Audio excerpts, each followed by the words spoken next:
na rin talagang maging estudyante yung maiiwan ka ng bangka tapos maglalakad ka ng napakalayo. Nakikita niyo, ang dilim pa yung lola ko nagwawalis na.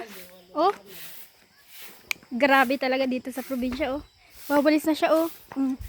Oh, yeah. Yes, lalayas kami. Good morning, everyone! Syempre, hindi na ngayon umaga. Malamang, gabi na. Well, andito ako ngayon sa probinsya at samahan nyo kami kasi ang dami namin ngayon lalakarin. Unang-una, magpapaturo kami sa paanong kapatid ko kasi nakagat siya ng pusa. Paano ba naman sabi ko, dapat kinagat niya rin yung pusa. Ay, samahan nyo kami mapagod maghapon kasi nga, puro lakad na naman yung gagawin natin kasi nga, malayo kami sa bayan, malayo kami sa mga sasakyan. Kaya, ayan, maglalakad na naman ang babae.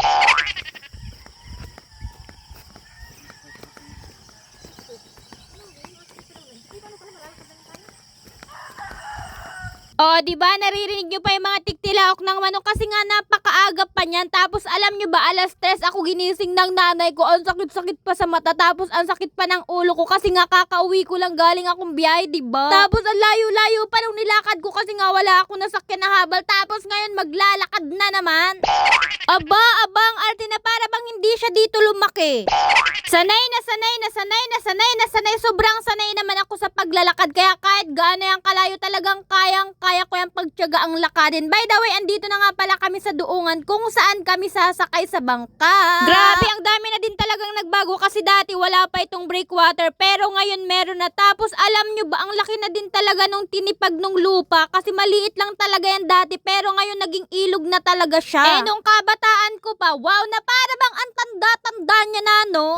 Pero seryoso talaga, nung bata pa talaga ako, ang dami pa ditong tanim, mga puno ng saging, ganyan. Pero habang tumatagal kasi natitipag talaga yung mga lupa. Kaya ayan, ang lawak na nung ilog dito. Alam nyo ba, malamang hindi, kaya makinig kayo kasi sasabihin ko. Dati talaga, ang dami pa ditong bahay na nakatayo. Pero ngayon talaga as in wala na. Kung nakita nyo naman yung mga lupa talaga natitipag siya. Kasi nga kapag nagkakaroon ng bagyo, tumataas yung tubig. Tapos nakakalkal talaga ng tubig yung lupa. Medyo napagap nga yung pagdating namin dito. Pero hindi naman nagtagal, dumating na rin yung mga estudyante at nakakamiss talagang mag-aral!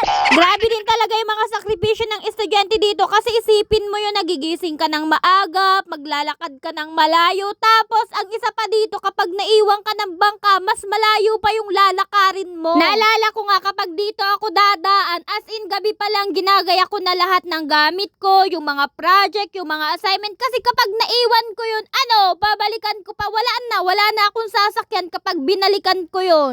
Ang isa pa sa struggle dito kapag masama ang lagay ng panahon, malakas yung hangin, malakas yung ulan, talagang dadating ka ng school, basa na yung uniform mo. Kaya siguro ito rin yung dahilan kung bakit lagi akong nahihilo, nasusuka sa biyahe, hindi sanay sa bus, hindi sanay sa jeep, lalo na sa van, kasi nga ilang taon din talagang sa bangka lang talaga ako sumasakay. Kasi nung bata pa ako, bihirang-bihira lang talaga ako makasakay sa jeep kapag pupunta lang kami dun sa lola ko. Naalala ko tuloy yung high school days ko, di ba? May mga project, by group, ganyan. Hindi ko madala yung mga kaklase ko sa bahay kasi nga ang hirap ng daan papunta sa amin. Kailangan talaga magbabangka ka pa. Ay, naalala ko, isang beses, dinala ko yung mga kaklase ko sa bahay. Tapos, alam nyo ba, napakalayo ng nilakad namin. Siguro grade 8 ako nun. Tapos, ayun, hindi na yun nasundan kasi nga ang layo talaga nung lalakarin bago kayo makapunta dito. Lalo na kung hindi kayo sasakay ng bangka. Andito na nga pala kami sa bayan ng Binsos at kung nakikita nyo ang dami ng mga bangka, yan po yung malalaking bangka is papunta yan ng Calaguas Island. Bukod sa pagsakay sa bangka, pwede rin naman kayo makapunta ng Binsos, ng Daet, ng Labo, pero dadaan kayo ng Singi, gamit nyo yung motor ninyo, pero maliit lang talaga yung pathway na dadaanan nyo. Kung wala naman kayong motor, pwede naman kayong sumakay ng habal, pero hindi rin tayo dun sigurado kasi yung mga naghahabal na yun, meron din silang ibang hanap buhay, minsan abala sila, kaya minsan talaga maglalakad ka.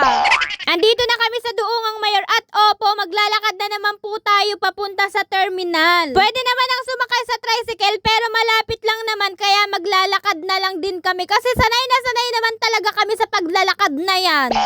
Pagpasensyahan nyo na, medyo mahaba yung vlog natin kasi nga yung pagpapaturok lang talaga nung kapatid ko dapat yung i-vlog ko pero dahil andito na rin ako sa probinsya, gusto ko na rin sa inyong ipakita yung mga pinagdadaanan namin bago kami makapunta ng bayan. Bali, andito na kami sa terminal at opo, kinakabahan na naman ang babae kasi kahit sa jeep minsan nahihilo talaga ako tapos sumusuka talaga ako, nakakahiya ka.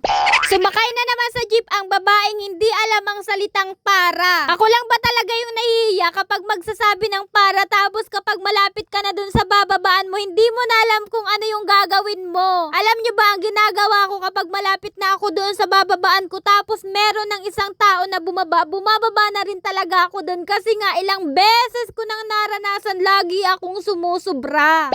Bali nakadaan na din kami ng SM Diet at papunta na kami niyan sa Provincial Hospital. Opo, naka-tricycle kami dyan. Pwede mo naman lakarin pero dadating ka talaga doon, laylay na yung dila mo kasi nga sa sobrang init, no?